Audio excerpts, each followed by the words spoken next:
My name is Kevin Soto. I go to West Adams Preparatory High School. And my name is Julian Diocampo.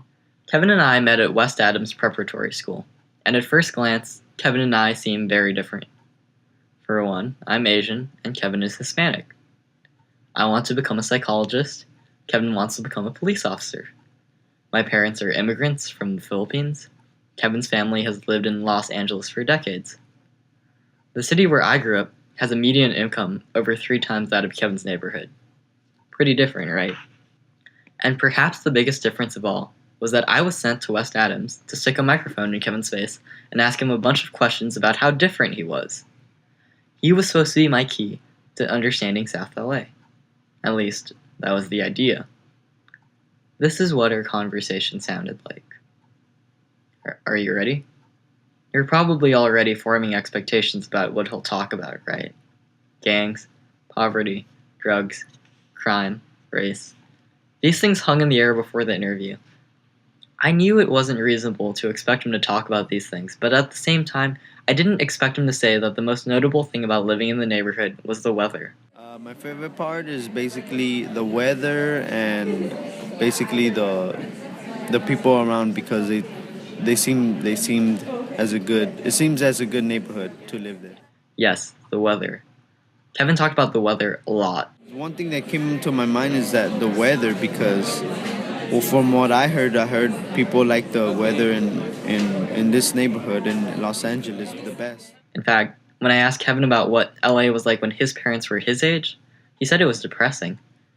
Why, I wondered, thinking about my knowledge of LA's history.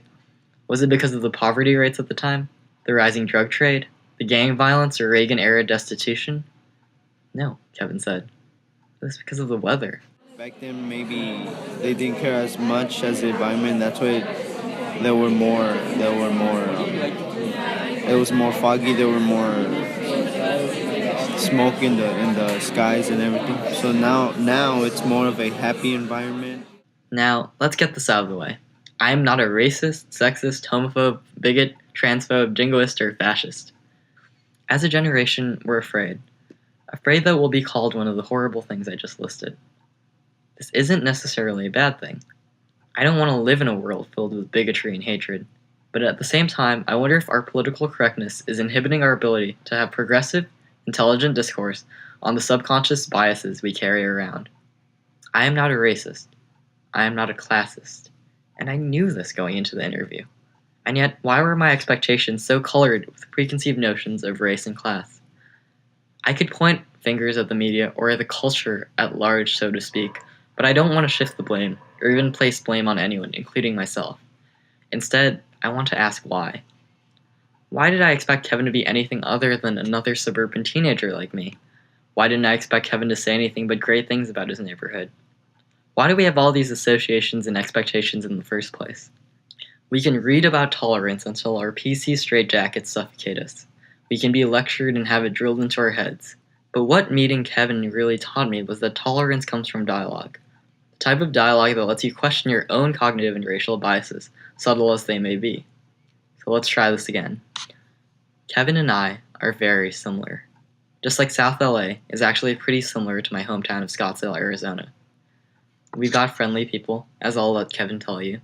Those people are basically just regular pedestrians walking by, and if the people that I know that walk by, if we know each other, then we would talk to each other for a moment, then we would just get to back to our business. We're both a little unsure of our futures too, and a little eager to see the world. I might be thinking of staying in the same neighborhood, but at the same time, maybe I would like to go out and explore other things to see what will be the difference. And overall, we've got some great weather. And who cares if that's the biggest thing that Kevin and I ended up talking about? We don't always need to nitpick at our differences to understand each other.